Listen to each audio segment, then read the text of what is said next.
sainte cohorte de soldats du roi des rois,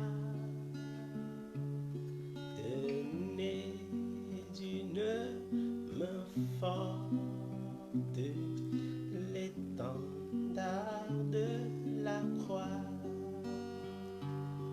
Au sentier de la gloire, Jésus-Christ nous conduit. De victoire en victoire, il mène qui le suit. Debout, le clairon sonne, debout, vaillant soldat. L'immortel couronne est le prix des combats. Si l'ennemi fait rage, soyez fermes et forts, redoublez de courage, s'il redouble d'efforts. Debout, debout, corps parti jusqu'au matin. Déjà brille l'aurore à l'horizon lointain. Bientôt j'étends nos armes aux pieds du roi des rois. Les chants après les larmes, le trône après la grâce. Croix, debout, debout, encore, lutter jusqu'au matin. Déjà brille l'aurore à l'horizon lointain.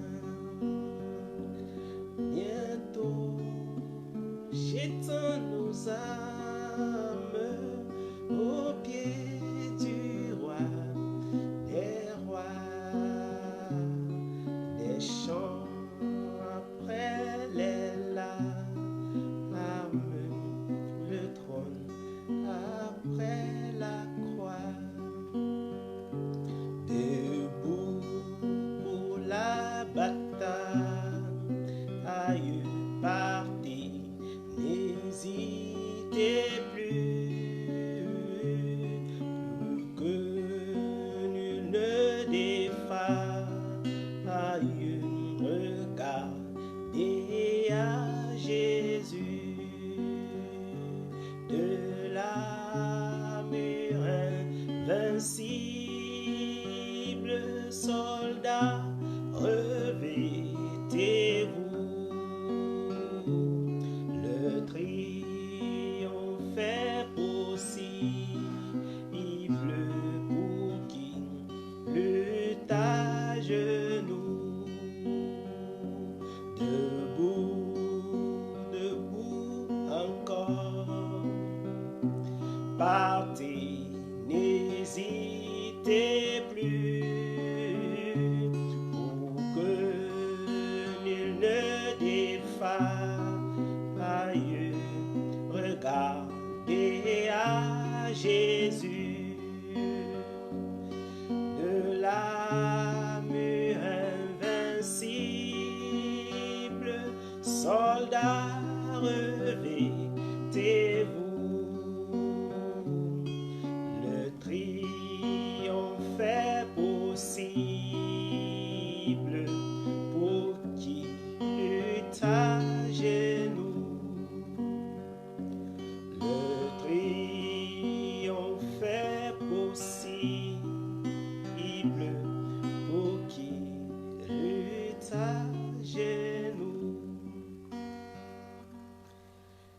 Le triomphe est possible pour qui lutte à genoux. Le triomphe est possible pour qui lutte à genoux. Bien-aimés, je voudrais passer un autre message ce matin. Le triomphe est possible pour qui lutte à genoux. Ne confiez jamais votre vie spirituelle à qui que ce soit. Le pasteur, l'évangéliste, le prophète, l'apôtre, le docteur ne peuvent pas servir Dieu pour toi. Ne confie jamais ta vie spirituelle à qui que ce soit. Le chant que je venais d'exécuter, Debout Sainte Corotte, dit dans l'une de ses strophes que le triomphe est possible pour qui lutte à genoux. Pour qui lutte à genoux.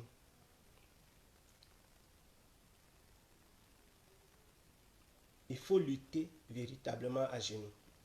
Il faut lutter véritablement à genoux. Nous n'obtenons pas beaucoup du Seigneur parce que nous confions nos combats à d'autres personnes. Ceci n'est qu'une transition pour véritablement parler du message qui était le clou de ce post ou alors de cette vidéo. En fait, aujourd'hui, je voudrais laisser un message pour des personnes que je trouve un peu délaissées parmi les chrétiens. Les couples stériles. Les couples stériles.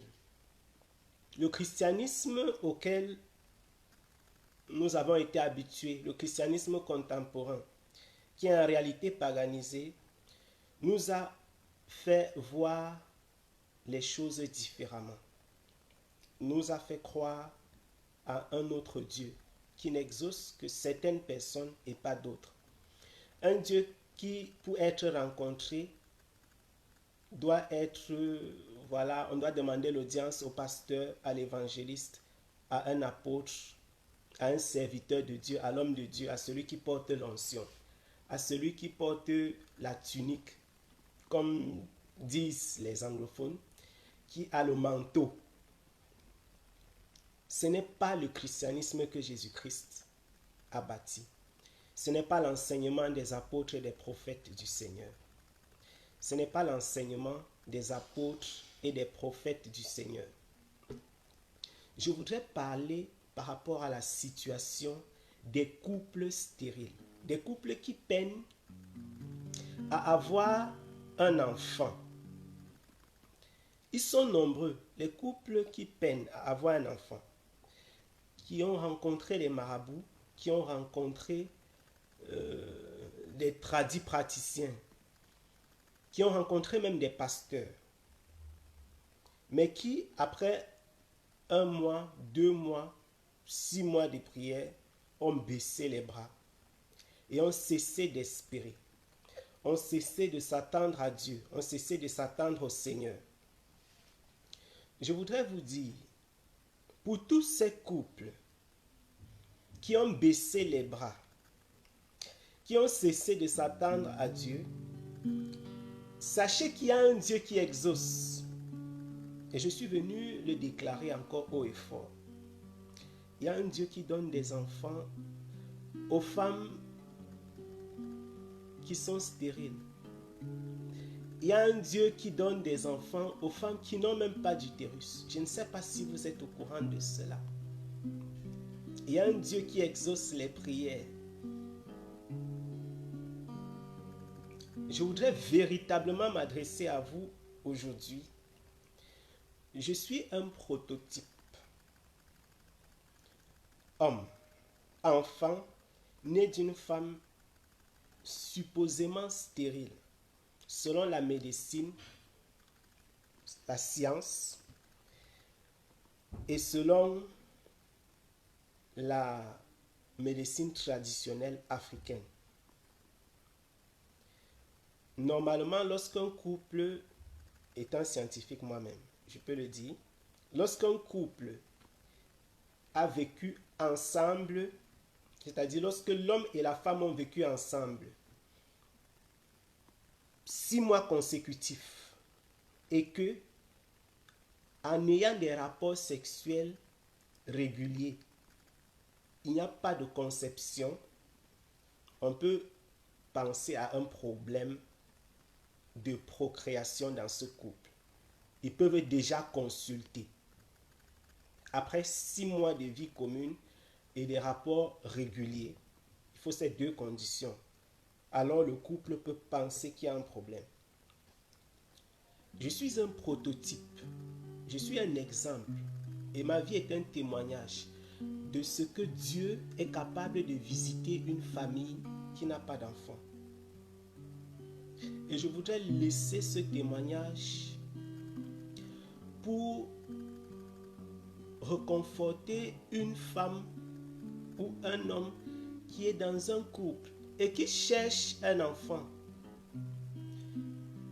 qui s'attend à Dieu nuit et jour et qui dit ce n'est pas possible.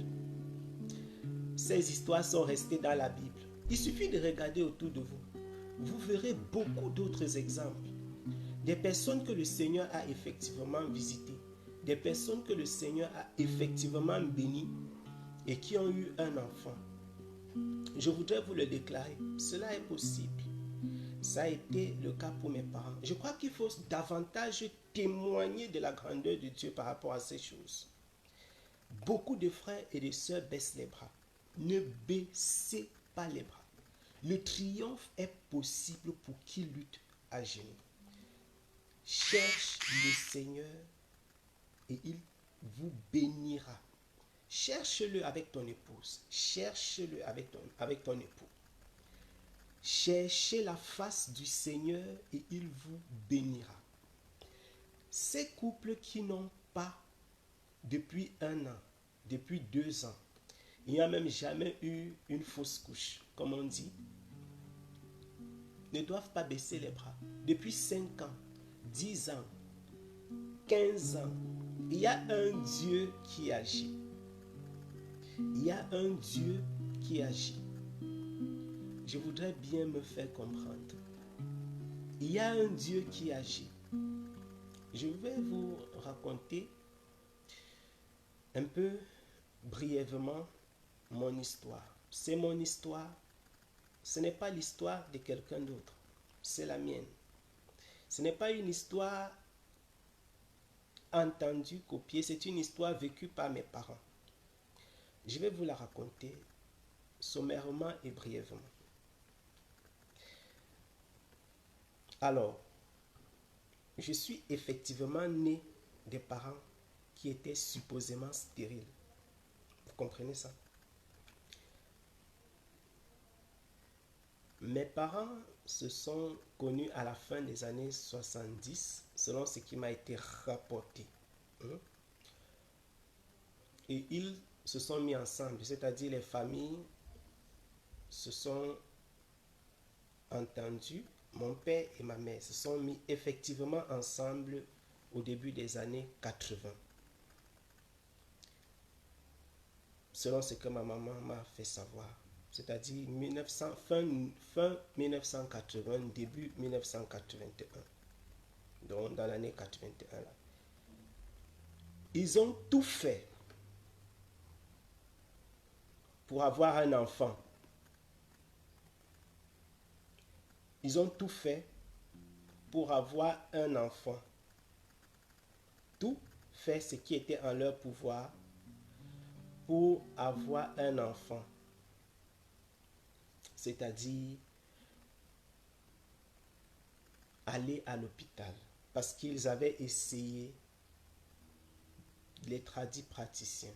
Après 6 mois, 1 an, Stéphane qui dit la stérilité se confirme après 12 mois. En réalité, tu as dit se confirme. Mais on pense à un problème de stérilité après 6 mois, effectivement. Je ne parle pas d'une confirmation, je parle d'un problème de conception. Voilà.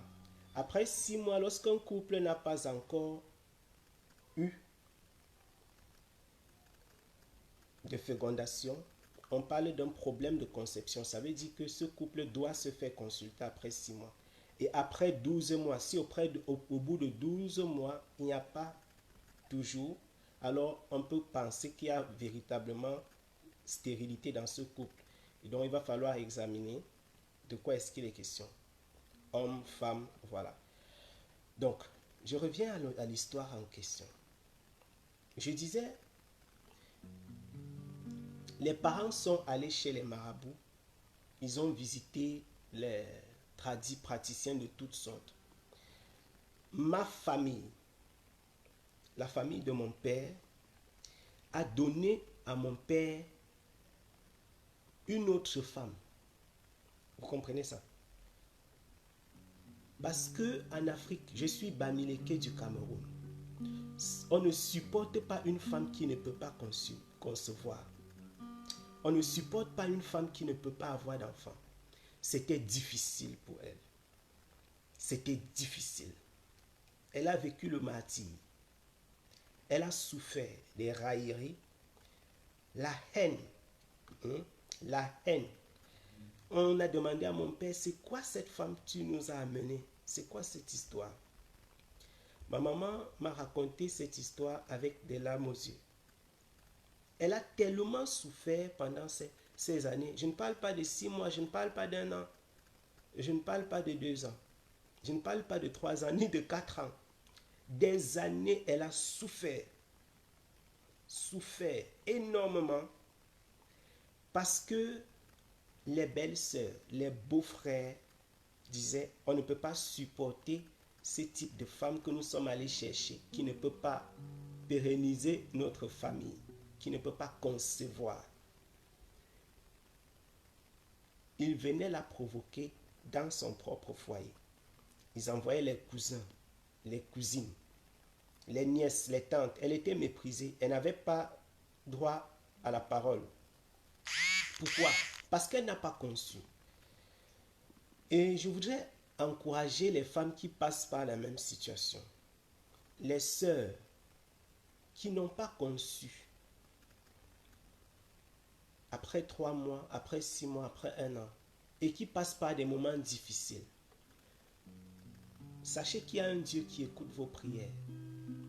Même si jusqu'ici vous n'avez pas encore vu le résultat de vos prières. Sachez qu'il y a un Dieu qui vous écoute. Il y a un Dieu qui écoute vos prières. Il y a un Dieu qui vous exaucera. Reste fidèle à Dieu. Mes parents ont marché chez les marabouts. Ils sont partis aussi à l'hôpital. Ça n'a rien donné. Ça n'a rien donné. À un certain moment, mon père était fatigué. On a porté une femme, on est venu déposer à la maison. Que bon, monsieur Pierre, parce que mon papa s'appelle Pierre, voici la femme qui va te donner l'enfant. Cette femme a fait des problèmes à ma mère. Mon père n'était pas allé épouser cette femme. La famille est partie la chercher de force pour venir déposer chez nous comme ça. Il était tellement gêné. Parce que mon papa, quand il rencontrait ma mère, selon l'histoire qu'il m'a dit, c'est quelqu'un qui l'a tellement aimé, au point où il fumait. Mais pour démontrer à cette femme qu'il aimait, il a cessé de fumer. C'est-à-dire, il a arrêté depuis le jour où mon père a connu ma mère. Il a arrêté de fumer. Pour lui montrer véritablement que je suis prêt, parce que ça faisait juste quelques temps qu'il fumait. Il a décidé, je ne vais plus fumer. Et depuis ce jour, il n'a plus jamais mis un bâton de cigarette dans sa bouche. Après avoir fumé quelques années. Alors, je vous dis, ce n'était donc pas un homme qui n'aimait pas sa femme. Il aimait sa femme. Quand on lui a apporté cette deuxième femme, il était gêné. Il a eu du mal à vivre avec elle. La deuxième femme se sentait négligée parce que mon papa n'avait pas souhaité avoir une deuxième femme. C'était difficile. C'est difficile. C'est difficile de vivre dans une famille qui ne t'accepte pas, où tu es rejeté parce que tu ne peux pas concevoir. C'est difficile de vivre dans un environnement pareil. Si tu n'as pas le moral, la force de caractère, tu peux commettre l'irréparable. Il y a des femmes qui tombent dans la vie, nous l'appellerons, dans la débauche comportementale, c'est-à-dire l'alcoolisme, les stupéfiants. Il y a des femmes qui trompent leur mari parce qu'elles essayent d'avoir un enfant. Ne pas avoir un enfant dans le mariage, c'est quelque chose de difficile. C'est quelque chose qui est compliqué à supporter. En plus de cela, ne pas avoir le soutien de sa famille et de sa belle famille, c'est inacceptable, c'est insupportable. C'est décourageant. Alors elle faiblissait. Elle se posait des questions. Comment faire? Comment faire? Comment faire dans une situation pareille où tu es abandonné par les uns et les autres? Tu ne sais pas exactement comment faire. Tu ne sais pas. Tu es allé chez les marabouts, rien. On t'a dit, voilà, bois ceci, mange cela, consomme cette écorce, prends cette décoction, prends cette infusion. Tu es allé partout. Tu as rencontré les médecins, rencontré les infirmiers, rencontré ceux qui mélangent les deux. Ceux qui te disent, va à l'hôpital, fais des examens et tu apportes rien. Ça n'a rien donné. Alors, embarrassée, affaiblie, à un certain moment, elle s'est décidée, elle s'est résolue à ne plus rien faire, à s'attendre à Dieu. Puisqu'elle avait déjà toqué à toutes les portes. Elle avait déjà toqué à toutes les portes. À un certain moment, le papa aussi, fatigué de dépenser, on a dépensé chez les marabouts, dépensé à l'hôpital. Ok, maintenant, basta. Il est rentré s'asseoir, il a dit, cette affaire, plus de dépenses sur ça, on ne sait plus comment faire. Donc, si Dieu veut nous donner un enfant, son heure arrivera et nous aurons un enfant. Ils se sont laissés au Seigneur. Et la seule arme qui leur est restée dès cet instant, c'était la prière. Après 5 ans de souffrance, monter, descendre sans avoir d'enfant, ils se sont affaiblis. Ils se sont dit, ça ne vaut pas la peine. Ça ne vaut pas la peine d'essayer de te battre par tes propres moyens, par tes propres efforts, pour avoir quelque chose que ce n'est que Dieu qui puisse donner. Ça ne vaut pas la peine. Suis-je en train de dire qu'il ne faut pas aller à l'hôpital? Loin de là. Je suis en train de dire, pour vous qui avez des problèmes de conception, il y a un soutien. Il y a un Dieu qui est capable de vous guérir et de vous bénir. Je voudrais vous encourager à chercher la face du Seigneur par rapport à la situation que vous traversez et de savoir que Dieu donne encore même aujourd'hui un enfant aux femmes stériles. Et Dieu le fera pour toi. Dis-toi que le Seigneur l'a fait et qu'il ne change pas. Dis-toi que le Seigneur l'a fait et qu'il ne changera jamais. Les femmes, les couples stériles sont abandonnés dans notre milieu chrétien. Je dis abandonnés pourquoi? Parce que en réalité, personne n'a en main la solution à leurs problèmes. Étant des cas difficiles à traiter, ils se trouvent souvent comme ennuyeux pour le pasteur, pour le prophète. Parce qu'on se dit, ah vraiment, celui-ci va encore venir avec son problème là. Là voilà. Il n'y a personne pour les encourager. Il n'y a personne pour les entretenir. Il n'y a personne pour prier avec eux. Parce qu'on se dit, bon, on va prier et puis quoi encore? Je voudrais vous dire, tu as commencé à prier 1 mois, 2 mois, rien ne s'est passé. Continue à prier 6 mois, 1 an. Prie et espère contre toute espérance. Dans le livre de Romains au chapitre 4, la parole déclare que Abraham a espéré contre toute espérance. Après que Dieu lui ait donné la promesse, Abraham n'a pas regardé à son âge. Il n'a pas regardé à son corps qui était en train de se délabrer. Abraham a compté sur la promesse de Dieu. Espère contre toute espérance. Cette promesse dans le psaume 127, verset 3, qui dit que le fruit des entrailles est une récompense du Seigneur. Espère contre toute espérance. N'attends pas que le médecin te demande d'aller prier. N'attends pas que le pasteur pourra t'encourager de façon rejetante pour dire encore cette femme, encore cet homme. Rentre en toi-même. Cherche la face du Seigneur. Je voudrais encourager ces femmes et ces hommes qui n'ont pas d'enfants à ne pas baisser les bras. Ne baisse pas les bras dans la prière. Ne baissez pas les bras dans la prière. Dieu est capable de vous renouveler, quels que soient les organes qui ont été atteints. Dieu est capable de vous transformer, de vous donner des enfants. Le Dieu que nous servons est celui qui a fait toutes choses. Rentre en toi-même. Fût-ce une faute que tu as commise.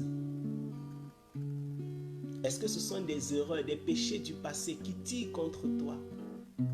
Cherche la face du Seigneur. Prosterne-toi, incline-toi. Dieu est capable de te restaurer, de te transformer, de te renouveler et de te donner ce que ton cœur désire. Toutes ces femmes et ces hommes qui n'ont pas d'enfants et qui cherchent véritablement, n'abandonne pas. Prosterne-toi. Cherche encore le Seigneur. Ne compte pas le temps. Ne compte pas le temps. Ne dis pas, ça fait 1 mois que je prie, ça fait 2 mois que je prie. Abraham est né, il s'est marié, il a prié jusqu'à l'âge de 80, combien, 10 ans. C'est grave. Prier, je vais dire des dizaines d'années. Il avait une différence de 10 ans avec son épouse, jusqu'à oublier même. Mais il avait dans son cœur cette prière qui était maintenue perpétuellement. Le Saint-Esprit dit qu'il a espéré contre toute attente, contre toute espérance, sachant que Dieu est capable d'agir.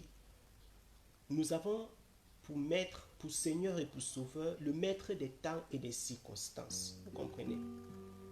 Celui qui donne la science aux hommes et la connaissance.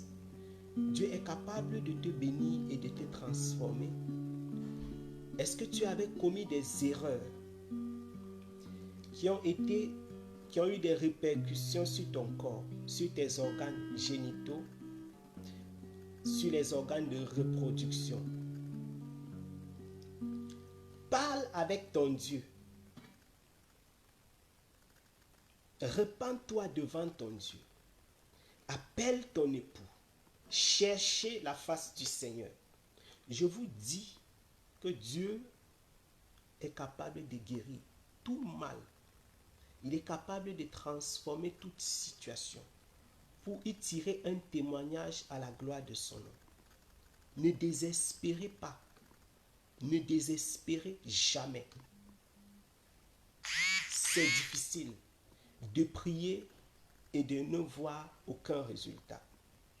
Mais Dieu veut vous guérir. Dieu peut vous transformer.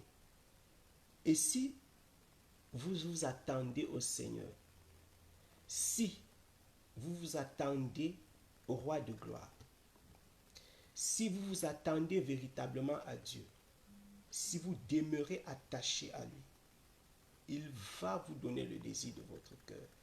Le Seigneur vous donnera un enfant à la gloire de son nom. Ne désespère pas. Je voudrais encourager ces femmes et ces hommes. Ne désespérez pas. Mon frère et ma soeur qui m'écoutent, toi qui crois en Dieu ou même qui ne crois pas, sache qu'il y a un Dieu et un Seigneur, Jésus-Christ de Nazareth. qui touche et qui transforme. Il est capable d'agir, de renouveler et de changer les circonstances par lesquelles tu passes. Afin que toutes tes années de stérilité se transforment en un temps de témoignage. Afin que toutes tes années de stérilité se transforment en un temps de témoignage. Je te le souhaite vivement. C'est ma prière pour toutes les femmes qui n'ont pas conçu après des mois et des années de mariage. C'est ma prière. Puissiez-vous concevoir. Puissiez-vous concevoir. Nous avons atteint notre temps de 30 minutes. Je ne voudrais pas faire des messages de plus de 30 minutes. Demain ou après-demain, plaise au Seigneur. Je voudrais raconter comment ma maman comment elle a conçu. C'était invraisemblable pour ma famille. Un accouchement difficile, tellement compliqué. Mais me voici, je suis debout et je sers le Seigneur. Dieu est capable d'agir, de se manifester. Est-ce que vous comprenez ça? Dieu est capable de guérir toutes sortes de mal. C'était une conception invraisemblable. Les uns et les autres n'y ont pas cru. Demain, je vais revenir en détail. Et c'est quelque chose de demain ou après-demain, de merveilleux. De voir le Seigneur t'exaucer après des années d'attente, après des années de soupir. C'est le genre d'enfant que c'est un témoignage. C'est facile d'admirer ce type de témoignage et dire, ah, cette femme, vraiment, le Seigneur l'a bénie. Elle avait fait 9 ans sans avoir d'enfant. Mais c'est difficile de supporter tout ce temps. C'est pourquoi je vous encourage, bien-aimés. Je vous encourage, vous qui maintenant passez par ces situations, prenez ça comme un investissement. Ne te décourage pas, cherche la face du Seigneur, ne t'égare pas auprès de ceux qui vendent l'illusion de la guérison. Cherche la face du Seigneur. La parole du Seigneur déclare que le fruit des entrailles est une récompense. C'est auprès de Dieu que tu dois chercher ta récompense et non auprès des hommes. Dieu peut te donner un enfant. Dieu peut vous guérir. Cherchez-le. Cherchez le Seigneur. Il est capable d'agir, de transformer toutes les situations. J'ai la foi que le Seigneur vous bénira. Mon souhait, c'est que des merveilleux témoignages se lèvent de vos vies. Vous qui passez par des situations difficiles maintenant, ma prière, c'est que le Seigneur nous exauce tous. Je suis le fruit, je suis né d'une famille qui n'avait pas d'enfant. Et j'ai à cœur de prier pour les femmes qui ont des difficultés pour concevoir. J'ai à cœur de prier pour ces couples. Je voudrais vous encourager à ne pas baisser les bras, à tenir ferme, car Jésus-Christ est Seigneur à la gloire de Dieu. Il est capable d'agir et de transformer la situation par laquelle vous passez en un témoignage pour élever son nom. Je vous encourage à tenir ferme. Je vous encourage à tenir ferme. Je vous encourage à tenir fermement. Car Dieu est fidèle. Ce qu'il a fait dans la vie des autres, il est capable de l'accomplir dans la tienne aussi. Il est capable de l'accomplir dans la tienne aussi.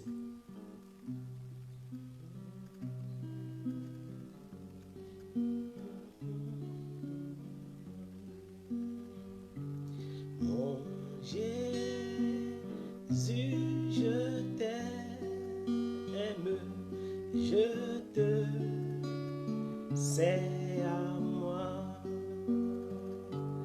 Auquel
donnerai ma vie. Je t'aime, mon Jésus, qu'ici-bas je t'aime jusque dans la mort. À l'heure suprême du dernier effort, ma voix expirante ne s'entendra plus. Sachez que je chante, je t'aime, mon Jésus. Je verrai ta face éternellement. Je louerai ta grâce, quel ravissement, et dirai sans cesse avec les élus l'hymne d'allégresse. Je t'aime, mon Jésus, et dirai sans cesse avec les élus l'hymne d'allégresse. Je t'aime, mon Jésus. Espérez contre toute espérance, car nous avons un Dieu fidèle, capable de guérir. Il est le maître des temps et des circonstances. Prosterne-toi devant le Seigneur et attends-toi à lui. Attends-toi à lui. Il le fera. Il le fera. Ne regarde pas aux circonstances. Ne regarde pas à la longueur du temps. Ce que Dieu a fait autrefois, il est capable de le faire encore maintenant. Ce que Dieu a fait autrefois, il est capable de l'accomplir encore maintenant. Et il accomplit de nos jours dans la vie des autres. Il le fera pour toi. Crois seulement. Soyez abondamment bénis en Jésus-Christ de Nazareth. Shalom.